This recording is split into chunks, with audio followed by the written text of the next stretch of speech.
Les meilleurs spécialistes vous répondent sur France Bleu Nord.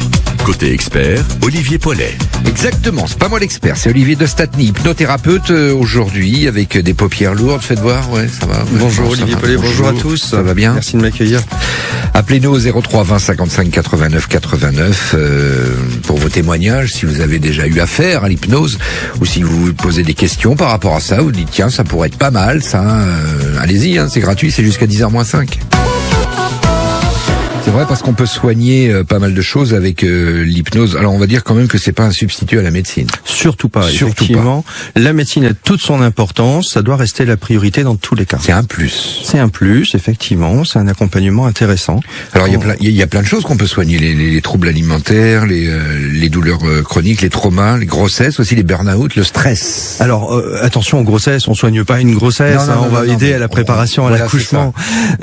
Par contre, effectivement, pour tout ce que vous avez dit, on va aider à rendre zen. On va aussi travailler par rapport à la douleur, justement par anticipation pour cet événement. Et effectivement, le stress, le burn-out, des événements assez compliqués à gérer. Et l'hypnose aide beaucoup dans ces situations-là. Alors on parle du stress parce qu'il y a les examens. Il y en a beaucoup qui passent des partiels en ce moment. Est-ce qu'il y a des jeunes, des ados qui viennent vous voir pour ça? Oui, il y a beaucoup de jeunes qui viennent, que ce soit des étudiants ou des lycéens également, avec le grand oral qui maintenant est la première grande épreuve qu'ils rencontrent et qui souvent les met en difficulté. Et ça sert, ça marche. Les résultats, on vient vous voir après pour vous dire ça m'a vraiment fait du bien. Oui, tout à fait, tout à fait. J'ai plein d'exemples à vous donner, si vous voulez, avec des jeunes qui avaient une peur bleue d'aller à la rencontre de l'examinateur et finalement qui, après les examens, m'ont renvoyé un petit message en disant c'est bon, j'ai super bien réussi, j'ai eu la mention et l'examen s'est super bien passé. Et c'était grâce à ça. C'était d'abord grâce à eux, mais ils ont su se donner la capacité, par des exercices, par des séances d'hypnose, de comprendre l'origine de leur stress et puis d'arriver à le surmonter finalement. Est-ce qu'on est obligé d'aller voir un hypnothérapeute comme vous, ou alors est-ce qu'on peut par exemple s'hypnotiser soi-même? Est-ce qu'on peut faire de l'auto-hypnose? L'auto-hypnose est naturel. Tout le monde rentre en état d'hypnose plusieurs fois par jour. Donc évidemment, on le fait tous, sans le savoir souvent, mais on le fait tous. Alors après, aller voir un hypnothérapeute, ça va nous permettre d'aller plus loin et d'apprendre justement à contrôler cette auto-hypnose et à y aller de façon volontaire, parce que d'habitude on le fait de façon complètement inconsciente. Est-ce que vous pourriez nous faire une petite séance là, juste pour les gens qui sont chez eux, pour se relaxer? Eh ben volontiers, je pourrais vous donner quelques conseils si vous le souhaitez pour rentrer dans cet état d'hypnose. On va le faire après les innocents si vous voulez bien, d'accord? Allez, avec plaisir. N'hésitez pas à appeler nous 03 20 55 89 89. On revient juste après un peu de couleur. Nous sommes avec Olivier de Statny, hypnothérapeute. L'hypnose qui est plus ou moins de la relaxation en fait. C'est une relaxation, effectivement, c'est un état de relaxation, mais on va pouvoir contrôler en hypnose le niveau de relaxation. C'est-à-dire qu'on va pouvoir aller soit dans un état de conscience légèrement modifié, c'est-à-dire fermer les yeux, et naturellement, c'est déjà le premier niveau de l'hypnose, et on peut aller jusque dans un état quasiment léthargique, dans un coma hypnotique, où là plus rien ne bouge, et avec une très très grosse distorsion, une grosse dissociation. Tout le monde peut être hypnotisé. Tout le monde s'hypnotise soi-même déjà au départ. Oui. Et par conséquent, après, tout va dépendre de l'autorisation qu'on va se donner quand on est face à l'hypnothérapeute pour aller rencontrer cet état. Patricia nous appelle de Rage. Bonjour Patricia. Bonjour Patricia. Bonjour Olivier, bonjour monsieur l'expert. Vous allez bien? Oui, et vous? Oui, très bien, merci. Les yeux bien ouverts? Oh, tout à fait. Je suis en train de faire une pâte à crêpes depuis un petit moment, oui, donc les yeux très très ouverts. Évidemment. Vous penserez à nous. Patricia, vous nous appelez pourquoi? Pour un témoignage, vous avez déjà eu cours à l'hypnose? Oui, alors, il y a 6-7 ans de ça, je traînais des soucis de genoux. Je suis donc partie voir un chirurgien à la clinique de chez Nord-Genoux, là-bas du côté de Lille, qui m'a dit à l'époque, non, je ne vais pas vous opérer, vous êtes trop jeune, vous faites le nécessaire pour perdre du poids. Donc vous passez par ce que vous voulez, etc., mais vous perdez du poids. Je suis repartie travailler et donc c'est une collègue à moi qui m'a dit, écoute, essaye l'hypnose. Moi, je l'ai essayé parce que j'étais fort stressée. Donc, je me suis renseignée et donc je suis partie voir un généraliste qui pratique de l'hypnose après ses consultations. Oui. Et donc, j'avoue que ça a fonctionné. C'est sûr qu'au départ, on a un petit peu peur parce qu'on se demande à quoi on va être mangé, entre guillemets, parce que c'est vraiment l'inconnu. Et donc, petit à petit, quand on est encouragé, quand on est entendu, eh bien, ça fonctionne. Donc j'ai réussi à faire 6 séances et donc j'ai perdu 10 kilos sur une année. Ah oui, vous étiez en surpoids, Patricia? Oui, parce que je travaillais et donc toujours en position assise. Je faisais l'accueil d'un public jeune en entretien, donc du matin au soir. Je ne faisais plus beaucoup de sport parce qu'après j'étais fatiguée. Là maintenant je suis en retraite mais je suis très fatiguée. Et donc je me suis pris en charge parce que je me disais, arrive à la retraite, je ne vais pas rester toute seule à la maison, assise avec mon surplus de poids. Donc j'ai très bien fait d'y aller et donc je le recommande vivement parce que c'est vraiment un moyen sans prendre de médicaments, sans faire... Enfin voilà. Bien sûr, à côté de ça, il faut s'aider, il faut s'écouter, il faut essayer un petit peu de bouger. Et avec l'aide du médecin généraliste hypnotiseur, il faut également faire attention à son alimentation. Et donc, plus ou moins, moi, il m'a conseillé de manger des recettes méditerranéennes, ce qui n'était pas évident parce que je suis d'origine polonaise et donc les petits plats, ça me connaît. Mais donc, j'ai fait des gros efforts et j'avoue que si, ça, je conseille vivement cette méthode à toutes les personnes. Olivier, voilà. C'est un témoignage. Alors moi, c'est un témoignage que je trouve extrêmement intéressant, effectivement, et merci beaucoup Patricia pour ce témoignage qui met plusieurs choses en avant. Effectivement, c'est que l'hypnose, mais ça fonctionne effectivement. Déjà, ça c'est la première chose. Après, je pense que vous avez été effectivement extrêmement bien accompagné par ce médecin.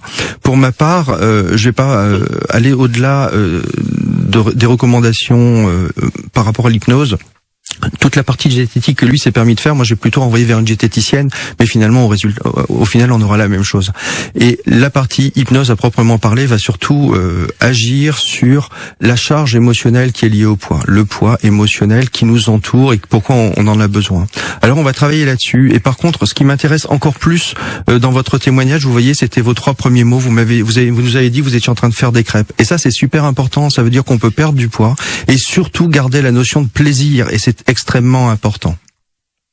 Mais parce que la cuisine, et ça j'écoute France Bleu depuis Fréquence Nord, parce que je me souviens, j'allais travailler à Petit-Fort-Philippe, encore à l'époque en 79, et donc à l'époque on disait ben voilà, la cuisine c'est du plaisir, etc. Et c'est un partage également. Donc je cuisine, oui pour moi, mais pour les autres. Et bien même en ayant perdu du poids, j'arrive encore à faire des bons petits plats mijotés, quoi. Ah, c'est bien, c'est bien. Indispensable. Comment vous êtes sentie pendant la séance, Patricia? Pendant les séances, au départ, je vous l'ai dit, je me demandais à quelle sauce j'allais être mangée. Ouais. Mais voilà, en écoutant vraiment, en faisant confiance vraiment aux praticiens. Je pense que ça c'est vraiment très très important. Il faut vraiment faire confiance aux praticiens. Et qui explique, qui va doucement, lentement, et après qui vraiment prend le temps de discuter également avec vous, il essaye de comprendre nos émotions également pour pouvoir mieux travailler après sur les autres séances. D'accord. Merci beaucoup pour votre témoignage, Patricia. Mais je vous en prie. Et un bon courage à tout le monde et une bonne journée à tout le monde, pleine de joie. Merci beaucoup. Merci Patricia pour votre témoignage. On aura Dorothée qui nous appelle de Moyenneville dans un instant, juste après. Les meilleurs spécialistes vous répondent sur France Bleu Nord. Côté expert, Olivier Paulet. Oui, on parle d'hypnose aujourd'hui avec Olivier de Statny. Ça va toujours, Olivier? Très très bien. Je n'en dormais pas. Dorothée nous appelle de Moyenneville. Bonjour Dorothée. Bonjour Dorothée. Bonjour messieurs, merci de me recevoir. Non, c'est pour un témoignage Dorothée. Alors, vous avez déjà pratiqué l'hypnose? Non. Ah, c'est pour une question alors. C'est plus pour une question, effectivement. Voilà, je souffre d'acouphènes depuis 2 ans. Vous souffrez d'acouphènes. Okay. On vous entend pas très bien, ça marche un Vous m'entendez? Oui, des fois ça décroche un peu, mais on va essayer. Allez-y Dorothée. Vous souffrez d'acouphènes, c'est ça? Oui, je disais que je souffrais d'acouphènes depuis 2 ans. Oui. J'ai effectué par un spécialiste tous les examens nécessaires. Il s'avère qu'il n'y a rien qui justifie justement cet acouphène. Par contre, j'ai fait une chute il y a 2 ans, une chute quand même assez quand même brutale, on va dire. Et depuis, j'ai un acouphène sur l'oreille droite, enfin un sifflement. Moi, c'est plus un sifflement en continu, 24 heures sur 24. D'accord. Et vous voudriez savoir si éventuellement l'hypnose peut m'aider à, je sais pas, atténuer, ou parce que effectivement les jours où je suis peut-être un petit peu plus anxieuse, je vais le ressentir forcément plus. Et bon, parfois moralement c'est pas toujours évident. D'accord. Je vous laisse droit dans les yeux avec Olivier alors. Merci beaucoup. Alors, avant tout, ce qui est important dans ce que vous nous racontez, c'est que vous avez bien fait le bilan médical pour s'assurer qu'il n'y a aucune cause organique à l'origine de cet acouphène. Tout à fait. Donc ça, c'est vraiment le point numéro 1, vraiment contrôlé d'un point de vue médical. Une fois qu'on a fait ce point, on essaye de comprendre quelle est l'origine de cet acouphène. On est d'accord, il n'y a pas de problème métabolique ? Non. Pourquoi le cerveau a besoin de vous faire entendre ce son en permanence? Est-ce que, tout simplement, alors je vais rentrer, c'est un peu cliché ce que je vais vous dire, mais finalement, qu'est-ce qu'il ne veut pas que vous entendiez? Et là, on va aller chercher dans votre histoire de vie, dans votre parcours, on va essayer de comprendre ce qui a pu se passer et qui peut expliquer cette situation. Alors, ça peut être effectivement en hypnose, mais ça peut être aussi tout simplement en échangeant. Vous nous avez dit tout à l'heure également que vous aviez fait une chute, que ça a commencé a priori à ce moment-là. Alors effectivement, ça peut être le déclencheur, ça peut être aussi autre chose. Alors on va aller à la rencontre de cette origine, et puis de là, on va essayer de travailler dessus, essayer de comprendre la perception que vous avez par rapport à cette situation, et puis vous proposer des parcours qui vont vous permettre de vous dire, bah tiens, si la route était différente, peut-être qu'elle serait plus belle. D'accord. Et après, d'autres techniques par la suite vous permettent. Alors c'est un peu mécanique finalement. Ça va être par un système de visualisation, par exemple. Ça pourrait être ça, d'apprendre à avoir une table de mixage en face de vous et d'apprendre à baisser le son. Le son, comme ici, on pourrait baisser le son d'un micro ou d'un autre. Là, vous pourriez baisser le son de cet acouphène, parfois de façon totale et bien souvent d'ailleurs de façon totale. Et ça va être par un apprentissage de l'auto-hypnose notamment. Vous posez des questions, Dorothée. Vous demandez est-ce que j'y vais pas, c'est ça en gros? Oui, tout à fait. Et également, combien de séances faut-il justement pour arriver à un résultat? Bonne question. Alors c'est une très très bonne question, et en fait la seule personne qui a vraiment la réponse, c'est vous, et malheureusement vous la connaissez pas de façon consciente, parce que dans un premier temps, il faut d'abord comprendre la cause, et puis après essayer de voir comment on va arriver à avancer. Chacun a son rythme. Est-ce que cela peut être dû le fait que je suis quand même quelqu'un d'hypersensible? Ça peut jouer, effectivement, oui, bien sûr, ça peut jouer. D'accord. Et le nombre de séances, bien souvent, faut compter entre 3 et 6 séances en moyenne, quoi. Ce qui est bien pour Dorothée, c'est d'aller voir un hypnothérapeute comme vous, par exemple, et puis de discuter déjà, quoi. Par exemple. Oui, je pense qu'il faut effectivement. Faut commencer par une première rencontre. Ouais, je pense qu'il faut aussi se sentir à l'aise avec. Tout à fait. Mais cette première rencontre, elle sert vraiment à comprendre l'histoire de la personne, et puis aussi à créer ce qu'on appelle le rapport entre elle et moi. En fait, cette mise en confiance, mais qui est bilatéral, c'est-à-dire que moi je dois être aussi en confiance, je dois me sentir à l'aise aussi. Il n'arrive pas chez vous et puis boum, je vous endors. Non, quelqu'un qui va arriver de façon vindicative, j'ai pas non plus arrivé à l'accompagner naturellement. D'accord. Voilà Dorothée, j'espère qu'on vous a aidé alors un petit peu. Oui, tout à fait. Je vous remercie beaucoup. Eh bien c'est nous, passez une bonne journée. Merci vous de même. Merci Au revoir, messieurs. Dorothée, très bonne Au revoir Dorothée. Combien ça coûte une séance d'hypnose?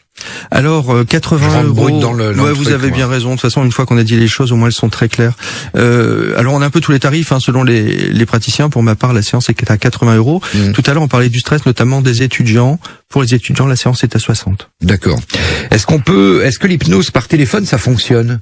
Alors ça fonctionne. Effectivement. Après, pour ma part, j'ai choisi de ne pas faire de téléconsultation. Mais on pourrait très bien le faire. Mais tout dépend ce qu'on va aller chercher et comment on va pratiquer ça. Pour ma part, je vais vraiment à l'origine de la problématique. Donc c'est un peu plus compliqué. Parfois, il faut aller avec d'autres outils de l'hypnose. Je dis par téléphone ou par Skype aussi, par Teams. Oui, tout à fait. C'est un peu plus facile quand on a quand même la caméra. Personne en face avec la vidéo. Ouais. Voilà. Après, ce qui est important, vous savez, une séance d'hypnose, ça se passe toujours très bien. Pour autant, faut pouvoir s'adapter à la personne à l'instant T, et s'il y a une coupure de réseau ou quoi que ce soit, alors on donne des consignes à la personne s'il y avait une coupure pour lui montrer qu'elle peut revenir toute seule. Mais je pense que c'est intéressant aussi de surveiller en temps réel ce qui se passe. Quand on fait une séance, est-ce qu'on se sent pareil après qu'avant? Quand on se réveille, par exemple? On se sent tellement mieux. On se sent mieux. Bah, bien tout de sûr. suite. Bien sûr. D'accord. C'est un état d'hyper-relaxation, donc ouais. à la fin de la séance, déjà, vous êtes bien détendu. Tout à fait. On va se mettre un petit peu de musique, tiens. Est-ce qu'on veut... Alors là, je vais pas vous demander d'hypnotiser nos auditeurs, hein, parce que déjà, il y en a qui sont en voiture et ce serait quand même délicat.